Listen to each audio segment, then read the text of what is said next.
નમસ્કાર નમસ્કાર નમસ્કાર નમસ્કાર કેમ છો મારા ધોરણ 7 ના નાના નાના ભૂલકાઓ હું અલ્કેશ નસીદ વિદ્યાકુલ ગુજરાતીમાં આપ સર્વે વિદ્યાર્થી મિત્રોનું હાર્દિક હાર્દિક હાર્દિક હાર્દિક સ્વાગત કરું છું। તો આજે આપણે આ વિડિયોની અંદર અભ્યાસ કરવાના છીએ ધોરણ 7 વિષય ગણિત પ્રકરણ નંબર 4 જેમાં આપણે આજના લેક્ચરમાં જોવાના છીએ સ્વાધ્યાય 4.1। આપણા પ્રકરણ નંબર 4 નું નામ શું હતું બાળકો? સાદા સમીકરણ, જેમાં આપણે થિયરીનો પાર્ટ જોઈ લીધો છે। જો તમે હજી આપણે આ ચેનલમાં નવા હોય ને તો મેં આ ચેપ્ટરનો પાર્ટ 1 એટલે કે થિયરી વાળો વિડિયો અપલોડ કરી દીધો છે, તો પહેલા એકવાર એ વિડિયો જોઈ લેજો, પછી તમે સ્વાધ્યાય 4.1 માં આવજો, કેમ કે તમારી થિયરી ક્લિયર હશે ને એટલે સ્વાધ્યાય તમે રમતા રમતા ગણી નાખશો। તો ચાલો બાળકો આપણે આપણા લેક્ચરની શરૂઆત કરીએ ને એ પહેલા જો તમે હજી સુધી તમારા મિત્રો સુધી શેર ન કર્યું હોય તો આપણી આ ચેનલને એકવાર તમારા મિત્રો સુધી શેર કરી દો, એને કહો કે આ સ્વાધ્યાય લઈને સાહેબ આવી ગયા છે। જો ઈ જોશે ને તો એનો કન્સેપ્ટ ક્લિયર થશે, તમારો કન્સેપ્ટ ક્લિયર થશે અને તમે પરીક્ષામાં સારા માર્ક લાવી શકશો। તો ચાલો બાળકો મારા ગણિતના જાદુગરો આપણે આપણું આ ચાલુ કરીએ એટલે કે સ્વાધ્યાય 4.1। ચાલો બાળકો સ્વાધ્યાય 4.1 માં પહેલો જ સવાલ તમને એવું કંઈક કહે છે કે આપેલા કોષ્ટકનું છેલ્લું ખાનું પૂર્ણ કરો। કંઈક ક્રમ આપેલા છે, સમીકરણ આપેલા છે, એની કિંમત આપેલી છે અને આપણે ચેક કરવાનું છે કે સમીકરણનું સમાધાન કરે છે કે નહીં, એટલે કે ઉકેલ મળે છે કે નહીં। જે આપણે થિયરી વાળા વિડીયોની અંદર જોઈ ગયા કે x ની જે કિંમત હોય ને એ આ સમીકરણ મૂકવાની, જો ડાબા બરાબર જબા થાય ને સાહેબ, ડાબું અને જમણું સરખું થાય ને તો સમાધાન કરે, નહીતર ન કરે। તો ચાલો બાળકો આપણે પેલું ચેક કરીએ સાહેબ, x + 3 બરાબર 0 માં x બરાબર 3 મૂકી દો, 3 + 3 બરાબર 6 થઈ ગયા સાહેબ, અહીંયા 6 આવ્યા, અહીંયા 0, સમીકરણનું સમાધાન કરતું નથી એટલે કે ના। ચાલો ક્લિયર, સમજ પડી મેં શું કર્યું એ? હજી બીજું તમને સમજાવું, ચાલો x + 3 બરાબર 0 માં x બરાબર મારે શું મૂકવાનું છે બાળકો? 0 મૂકવાનું છે। 0 + 3 બરાબર 0, 3 બરાબર 0 થાય possible? Is not equal to એટલે કે ના। ચાલો કન્સેપ્ટ ક્લિયર? હવે તમે મારી સાથે ગણવાનું ચાલુ રાખો એટલે તમારો કન્સેપ્ટ પણ ક્લિયર થાય। ત્યારબાદ આપણે નીચેનું જોઈએ કે x + 3 બરાબર 0, x + 3 બરાબર 0 માં x બરાબર -3 મૂકવાના છે। ઓકે સાહેબ, -3 + 3 બરાબર 0, સાદું રૂપ આપો, પ્લસ માઇનસ ઉડી ગયા, 0 બરાબર 0 સાહેબ। x બરાબર -3 મૂકો ને તો સમીકરણનું સમાધાન થાય છે, સમીકરણનું સમાધાન થાય છે। થાય છે ક્લિયર? ચાલો ત્યારબાદ હજી આપણે આગળ વધીએ તો આપણે એમાં ગણીએ x - 7 બરાબર 1, x - 7 બરાબર 1। ચાલો કિંમત મૂકવાની છે, x ની જગ્યાએ 7, 7 - 7 બરાબર 1, 7 માંથી 7 જાય તો સાહેબ 0 વધે, ઇઝ નોટ ઇક્વલ ટુ એટલે કે ના, એટલે કે ના। ચાલો ક્લિયર? ત્યારબાદ હજી નીચેનું ગણીએ x - 7 બરાબર 8, 1। ચાલો x ની જગ્યાએ 8 મૂકવાના છે, 8 - 7 બરાબર 1, 1 બરાબર 1 સાહેબ, સરખા છે એટલે કે સમીકરણનું સમાધાન થાય છે। ક્લિયર? હજી આપણે આગળના બીજા દાખલા ગણી નાખીએ, કેમ કે આપણે એક એક ચેક કરીએ અને પછી જવાબ આપીએ છીએ। તો અહીંયા હું લખું 5x બરાબર 25 માં x ની જગ્યાએ શું મૂકવાનું છે? 0। ચાલો 5x ની જગ્યાએ 0 બરાબર 25, કોઈ પણ નો 0 સાથે ગુણાકાર એટલે 0, ઇઝ નોટ ઇક્વલ ટુ સમીકરણનું સમાધાન થતું નથી। ચાલો હવે મને જોઈને કહો તો અહીંયા 5 મૂકો તો 5 × 5 = 25, 25 બરાબર 25, હા સાહેબ સમીકરણનું સમાધાન થાય। અહીંયા મૂકો તો -5, 5 × 5 = -25 બરાબર 25, ના, સરખા નો કહેવાય।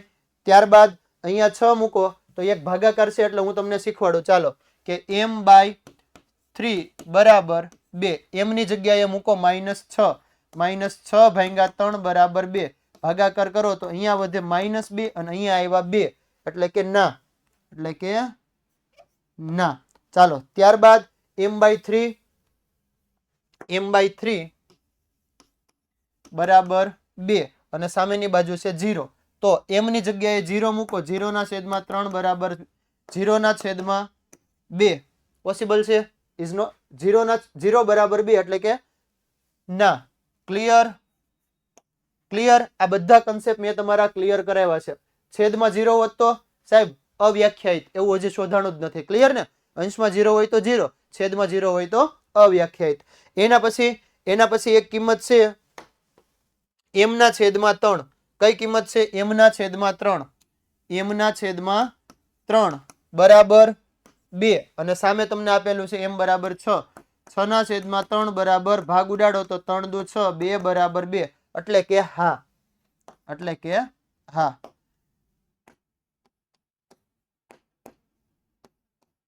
ચાલો પેલામાં ના ના હા ના હા ના હા ના ના ના હા.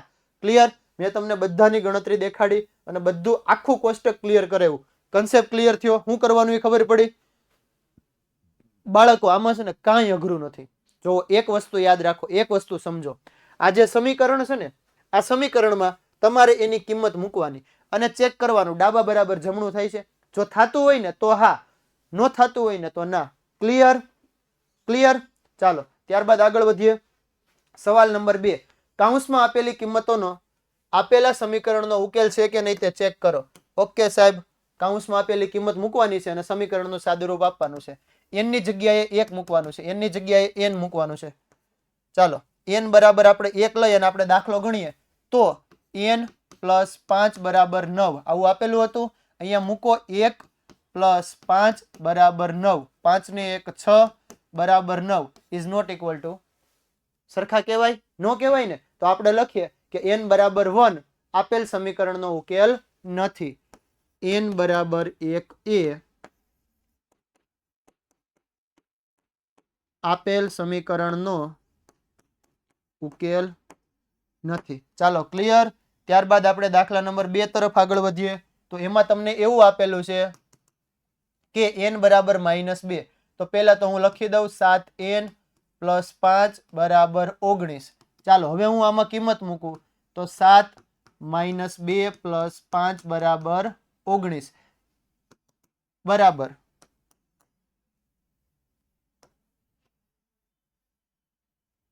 આપણે તો અહીંયા કિંમત મૂકવાની ને 7 - 2. ચાલો 7 દુ -14 + 5 બરાબર 19. સરવાળો કરો તો -14 માંથી 5 જાય તો અહીંયા વધે -9 બરાબર 19 ઇઝ નોટ ઇક્વલ ટુ આમ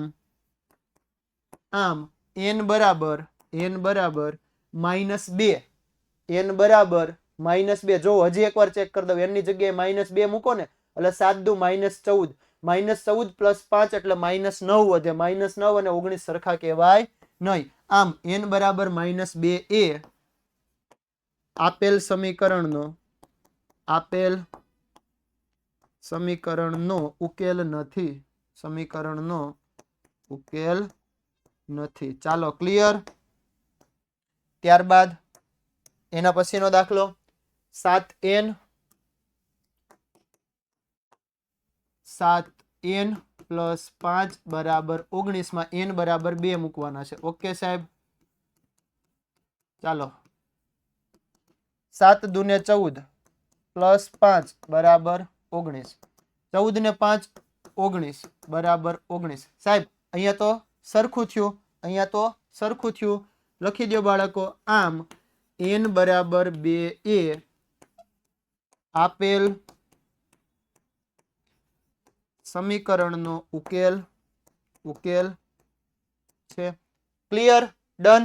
જો ઈઝીમાં ઈઝી રીત છે, જ્યાં n દેખાય ને ત્યાં એની કિંમત મૂકીને સાદુરૂપ આપવાનું. સરખું થાય તો ઉકેલ હોય, સરખું ન થાય તો ઉકેલ ન હોય. ત્યારબાદ ડી માં આપણને જે કીધું છે આપણે ગણી લઈએ. તો પહેલા તો આપણને રકમ આપેલી હતી 4p - 3 બરાબર 13. ચાલો p ની જગ્યાએ મારે 1 મૂકવાનું છે. -3 બરાબર 13. p ની જગ્યાએ 1 મૂકું એટલે 4 એકુને 4 -3 બરાબર 13. 4 માંથી 3 જાય તો 1 બરાબર 13. આ ક્યારેય સરખું ન થાય. આમ p બરાબર 1 એ આપેલ સમીકરણનો ઉકેલ નથી. ચાલો ડન છે. ત્યારબાદ એના પછીનો દાખલો. જો બાળકો અમારું કામ એક જ છે, તમારો કન્સેપ્ટ ક્લિયર કરાવો. એટલા માટે હું તમને બધા દાખલા ગણીને આપું છું. 4p - 3 બરાબર 13. જ્યાં p બરાબર -4 મૂકવાના છે. ચાલો સાહેબ -4 મૂકી દો. મૂકી દીધા. ડન. ચોકે ને -16 -3 બરાબર 13 સાહેબ અહીંયા છે ને ચોકે ચોકે -16 -3 હતા 6 ને 3 9 થાય તો આનો સરવાળો થઈ જાય -19 બરાબર 13 આ સરખા નથી આમ p બરાબર -4a આપેલ સમીકરણનો ઉકેલ નથી ચાલો ક્લિયર આપેલ સમીકરણનો ઉકેલ નથી ડન થાય છે હજી એકવાર ચેક કરી લઈએ અહીંયા 4 મૂકું તો ચોકે ચોકે ને 16 એક માઈનસ હતું એટલે -16 -3 16 17 18 19 -19 is not equal to 13 clear ત્યારબાદ ચાલો એના પછીનો દાખલો આપણે ગણી નાખીએ જેમ કે આપેલું છે અહીંયા 4p -3 બરાબર 13 ને p બરાબર 0 ઓકે સાહેબ કોઈનો 0 સાથે ગુણાકાર એટલે 0 -3 બરાબર 13 અહીંયા વધ્યું -13 ઇઝ નોટ ઇક્વલ ટુ 13 આમ -3 એ 13 નથી એટલે કે આમ p is equal to 0a આપેલ સમીકરણ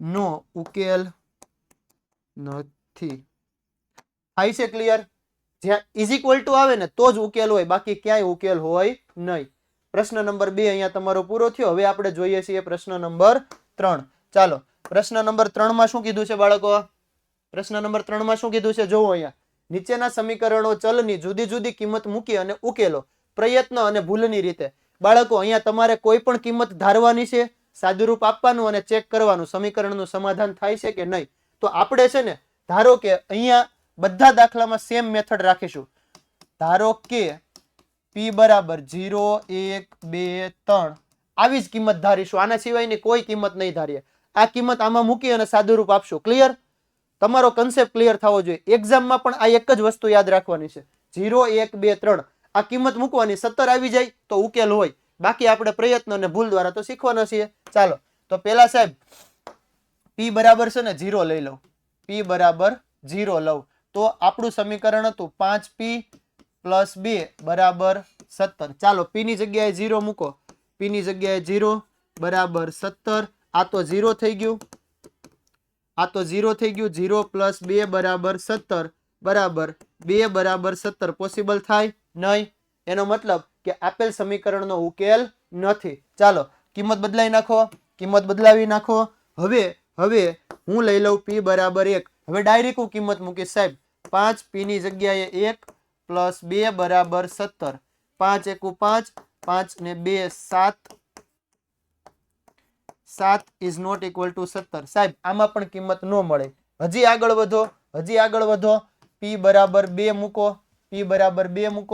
5 × 2 + 2 બરાબર 17 ચાલો 5 દુ 10 10 ને 2 તો 12 થાય 12 ઇઝ નોટ ઇક્વલ ટુ 17 ઉકેલ નથી સાહેબ હજી આગળ વધો પ્રયત્ન અને ભૂલ આગળ વધતા જાઓ p બરાબર 3 મૂકો ચાલો 5 કૌંસમાં 3 + 2 બરાબર 17 5 તેરી 15 + 2 બરાબર 17 17 બરાબર 17 આમ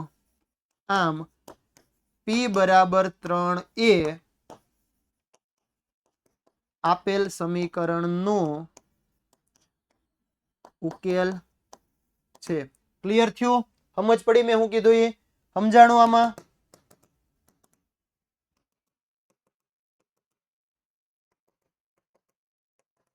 ક્લિયર ડન આવી જ રીતે આપણે બીજો દાખલો ગણવાનો છે ચાલો ફટાફટ ગણી નાખીએ સેમ વસ્તુ ધારો કે m બરાબર 0 1 2 3 4 જ્યાં સુધી નો આવે ને કિંમત ત્યાં સુધી આપણે લેતા જશું ઓકે સાહેબ ચાલો પહેલું જ ગણી લઈએ પહેલામાં તમે કીધું m અમે m બરાબર 0 લઈએ m બરાબર 0 હવે તમને ગણતરી કરતા આવડી ગઈ છે m દેખાય ત્યાં 0 મૂકો -14 બરાબર 4 ચાલો 0 - 14 બરાબર 4 એટલે કે -14 ઇઝ નોટ ઇક્વલ ટુ 4 ઉકેલ નથી ક્લિયર ડન એના પછી m બરાબર કિંમત બદલાઈ નાખો સાહેબ m બરાબર 1 લઈ લઉં m બરાબર 1 લઉં તો 3 × 1 = 3 -14 બરાબર 4 ચાલો 3 × 1 = 3 -14 બરાબર 4 અહીંયા વિધા -11 બરાબર 4 ઉકેલ નથી. ત્યારબાદ હજી એક કિંમત આગળ લઈ લ્યો. તો હવે હું લઉં છું અહીંયા m બરાબર 2. m બરાબર 2 લઉં તો 3 કૌંસમાં 2 માઇનસ 14 બરાબર 4. ઓકે સાહેબ, 3 દુ 6 માઇનસ 14 બરાબર 4. 6 માંથી 14 જાય તો 7, 8, 9, 10, 11, 12, 13 અને 14. સાહેબ 8 વધે 8. ક્લિયર? ચાલો, તો અહીંયા વધ્યા -8 બરાબર 4 ઇઝ નોટ ઇક્વલ ટુ ઉકેલ નથી. હજી આપણે આગળ વધીએ તો હવે હું m બરાબર 3 લઈ લઉં છું. આમ જો મારા વાલીડા, અહીંયા તમને એમ લાગે ને કે ક્યાં સુધી જવાનું છે સાહેબ, તો આમાંથી ડાયરેક્ટ હું એક શોર્ટકટ આપું કે તમારી પાસે સમીકરણ હતું 3m માઇનસ 14 બરાબર 4 હતું ને, આમાં 3m ને કરતા બનાવો, 4 પ્લસ 14, 4 ને 4 8, 18, 3m બરાબર 18, 6 તેરી ને 18, 6 સ્ટેપ સુધી તમારે જવાનું છે. m બરાબર 6 આવશે ને ત્યાં સુધી જવાનું છે. ક્લિયર થયું? તો m બરાબર 3 મૂકું તો આપણી પાસે મળે 3 કૌંસમાં 3 માઇનસ 14 બરાબર 4. ચાલો, 9 માઇનસ 14 બરાબર 4. 9 માંથી 14 જાય તો 10, 11, 12, 13, 14, 5 વધ્યા, -5 બરાબર 4 ઇઝ નોટ ઇક્વલ ટુ. હજી આગળ વધો, હજી અલગ અલગ કિંમત ધારો. ચાલો, m બરાબર 4 લઈ લઉં તો 3 કૌંસમાં 4 માઇનસ 14 બરાબર 4. 3 ચોક 12 માઇનસ 14 બરાબર 4. 12 માંથી 14 જાય તો -2 બરાબર 4 is not equal to. Done છે. હજી આગળની કિંમત આપણે ધારી લઈએ તો ત્યારબાદ એના પછીની કિંમત આપણે ધારીશું m બરાબર 5. ઓકે સાહેબ, m બરાબર 5 તો 3 કૌંસમાં 5 માઇનસ 14 બરાબર 4. 5 તેરી ને 15 માઇનસ 14 બરાબર 4. 15 માંથી 14 જાય તો 1 બરાબર 4. નથી સરખા? ઓકે, વાંધો નહીં. ચાલો, હજી આપણે આગળ વધવાનું છે. તો બાળકો અહીંયા હવે હું m બરાબર 6 મૂકી દઉં તો 3 કૌંસમાં 6 માઇનસ 14 બરાબર 4. 6 તેરી ને 18 માઇનસ 14 બરાબર 4. 18 માંથી 14 જાય તો 4 બરાબર 4. આમ આ સરખું મળ્યું તમને? તો આપણે લખી દઈએ અહીંયા આમ m બરાબર 6 એ આપેલ સમીકરણનો ઉકેલ છે. આપેલ સમીકરણનો ઉકેલ છે. ડન છે. જો મેં તમને complete A to Z step by step ગણતરી કરીને શીખવાડ્યું છે. આવું તમને માત્ર ને માત્ર વિદ્યાકુલ ગુજરાતીમાં જ મળશે. વિડીયોને અંત સુધી જોજો, બધા દાખલા હું ક્લિયર કરાવી દઈ. ચાલો, ત્યારબાદ આપણે આગળ વધીએ પ્રશ્ન નંબર 4. ત્યારબાદ આપણો સવાલ આવે છે 4થા નંબરનો. નીચે આપેલા વિધાનોને સમીકરણ સ્વરૂપે લખો. સાહેબ, દરેક વિધાનને સમીકરણ બનાવવાનું છે. જેવું કહે ને એવું જ કરવાનું.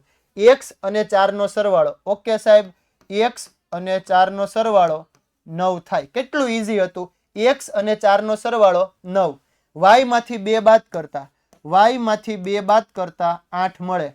એના 10 ગણા 70 થાય. તો આને આવું ન કહેવાય. 10a બરાબર 70. ક્લિયર? ડન. ચાલો, એક સંખ્યા b ને 5 વડે ભાગતા 6 મળે. કેટલું ઈઝી છે. જેવું કહે ને એવું જ કરવાનું, વધારાનું કાંઈ નહીં. t નો 3/4 ભાગ, t નો 3/4 ભાગ 15 થાય. તો આનું સાદુરૂપ આપો. તમે આવું ન કહી શકો. 3t/4 બરાબર 15. ક્લિયર? ડન. ત્યારબાદ m ના 7 ગણા માં 7 ઉમેરતા 77 મળે. ઓકે સાહેબ, તો આને આવું કહેવાય 7m + 7 બરાબર 77. ક્લિયર? ત્યારબાદ કોઈ સંખ્યા x ના 1/4 4 બાદ કરતા 4 મળે. ક્લિયર? કોઈ એક સંખ્યા x એના ચોથો ભાગ એટલે ચતુર્થાંશ માંથી 4 બાદ કરો તો 4 મળે. y ના 6 ગણા એટલે કે 6y માંથી 6 બાદ કરતા 60 મળે. ઓકે સાહેબ, જો તમે z ના ત્રીજા ભાગમાં 3 ઉમેરો તો તમને 30 મળે. કેટલું ઈઝી હતું. જેવું કીધું છે ને એવું જ કરવાનું. ક્લિયર? ડન. થમ્સ અપ ચાલો ફટાફટ. ત્યારબાદ જો આજે મેં ગણતરી કરીને બોર્ડમાં મેં જે લખ્યું ને એ દરેક વિડીયોની તમારે પીડીએફ જોતી હોય ને તો આજને આજ પેલા વિદ્યાકુલ એપ ડાઉનલોડ કરો, ફ્રીમાં થઈ જશે અને ત્યાંથી તમને બધાનું સોલ્યુશન મળી જશે. ક્લિયર? બધાનું સોલ્યુશન મળી જશે. ડાઉનલોડ કરો ને એમાંથી પીડીએફ લઈ લો, પણ ખાલી પીડીએફ થી કઈ કામ નહીં થાય, અમારા વિડીયો તો જોવો જ પડશે. એટલે આપણી આ ચેનલને સબસ્ક્રાઇબ કરી દો. ચાલો, ત્યારબાદ નીચે આપેલા સમીકરણને વિધાન સ્વરૂપે લખો. હવે આપણે જે બોલ્યા હતા ને એ લખવાનું છે. p + 4 = 15. તો આપણે અહીંયા શું લખતા, જો સરવાળા વાળામાં શું કરતા હતા આપણે, x અને 4 નો સરવાળો 9 છે. સાહેબ અહીંયા એવું જ લખી દો ને તમે, p અને 4 નો સરવાળો, p અને 4 નો સરવાળો 15 છે. ડન છે? ઓકે સાહેબ. m માંથી 7 બાદ કરતા, m માંથી 7 બાદ કરતા 3 મળે. જો જેવું આપેલું છે ને એવું જ લખું છું. m ને અથવા તો m ના બમણા 7 થાય, m ના 2 ગણા 7 થાય. ચાલો, ત્યારબાદ m ના 5મા ભાગનો એટલે કે m નો 5મો ભાગ કરતા 3 મળે. m નો 5મો ભાગ. જુઓ લખાણ અહીંયા તમને ઓલરેડી આગળ આપેલું જ છે. કોઈ પણ નો ભાગ કરવો હોય ને તો કોઈ સંખ્યા x ના 1/4, b ને 5 વડે ભાગતા 6 મળે. શું લખીએ અહીંયા, કોઈ સંખ્યા m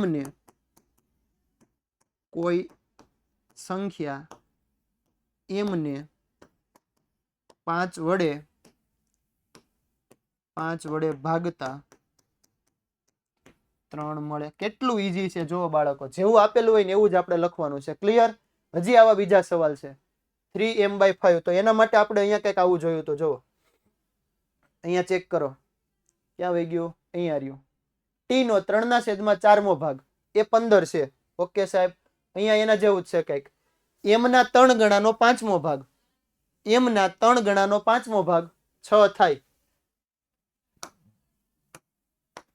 કોઈ સંખ્યા m ને 3 વડે ગુણી ને 3/5, કોઈ સંખ્યા m નો 3/5મો ભાગ 6 થાય. આ એક વાક્ય. હજી આનું આ વાક્ય તમારે બીજી રીતે લખવું હોય તો બાળકો, તો આપણે લખીએ કે m ને 3 વડે ગુણી 5 વડે ભાગતા, આ તો લાંબુ થઈ જાય. ડાયરેક્ટ આપણે કહી દઈએ કે m ને 3 વડે ગુણી 5 વડે ભાગતા 6 મળે. લખવાની કાંઈ જરૂર છે નહીં. ક્લિયર? સમજ પડી ગઈ ને?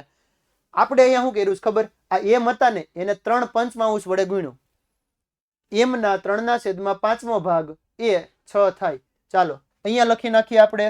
તો કોઈ સંખ્યા p ના 3 ગણામાં, કોઈ સંખ્યા p ના 3 ગણામાં, કોઈ સંખ્યા p ના 3 ગણામાં 4 ઉમેરતા, 3 ગણામાં 4 ઉમેરતા 25 મળે. ક્લિયર? ચાલો, કોઈ સંખ્યા p, કોઈ સંખ્યા p ના 4 ગણામાંથી, કોઈ સંખ્યા p ના 4 ગણામાંથી 2 બાદ કરતા 18 મળે. કેટલું ઈઝી છે જો બાળકો, કેટલું ઈઝી છે. કોઈ સંખ્યા p ને 2 વડે ભાગી, કોઈ સંખ્યા p ને p ના અડધા, કોઈ સંખ્યા p ના અડધામાં 2 ઉમેરતા, કોઈ સંખ્યા p ના અડધામાં 2 ઉમેરતા 8 મળે. 2 ઉમેરતા 8 મળે. ક્લિયર? 2 ઉમેરતા 8 મળે. ડન છે? કેટલું ઈઝી હતું. જેવું બોલાય ને એવું જ લખી દેવાનું. ચાલો, નીચેની સ્થિતિ દર્શાવતા સમીકરણો બનાવો. કાંઈક તમને સ્થિતિ આપેલી છે એ દર્શાવતા આપણે સમીકરણ બનાવવાના છે. તો આપણે પહેલા રકમ વાંચીએ. રકમમાં શું કહેવા માંગે એ સમજીએ. ઇરફાને કહ્યું કે તેની પાસે પરમિત પાસેની લખોટીના 5 ગણા કરતા 7 વધુ. લખોટી છે. 5 ગણા કરતા 7 વધુ લખોટી છે. ઇરફાન પાસે ટોટલ 37 લખોટી છે. પરમિત પાસેની લખોટીની સંખ્યા માટે m ધારો. તો આપણે અહીંયા લખીએ, ધારો કે આપેલું જ છે, ધારો કે પરમિત પાસેની લખોટીની સંખ્યા m, પરમિત પાસેની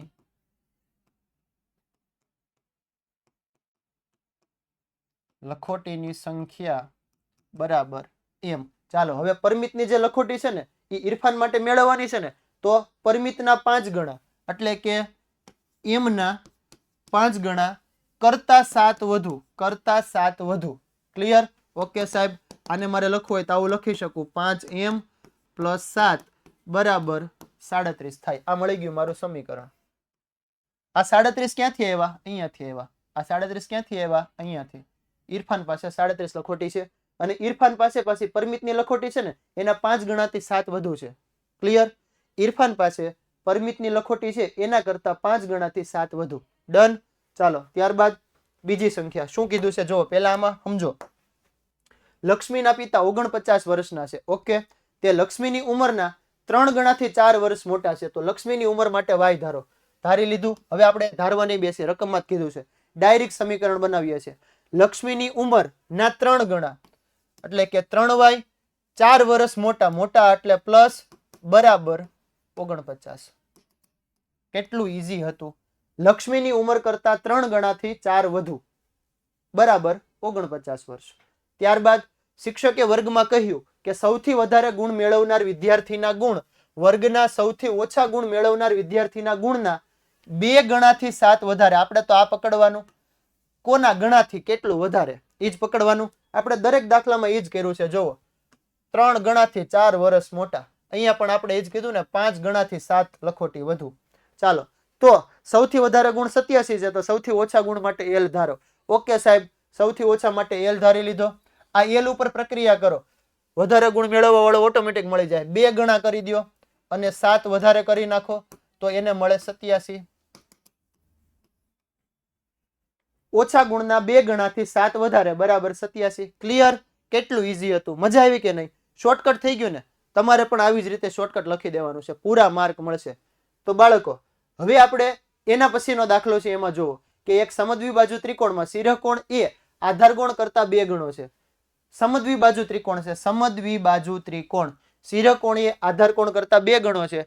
આધાર કોણનું માપ b છે. યાદ રાખો, ત્રિકોણના ત્રણેય ખૂણાના માપનો સરવાળો 180 થાય. તો પહેલા તો સાહેબ આધાર કોણનું માપ b હોય ને તો શિરકોણ છે ને એના કરતા બમણું મળે. એટલે આપણે એક બાજુ b લઈએ, બીજી બાજુ પણ b લઈએ અને શિરકોણ હોય 2b.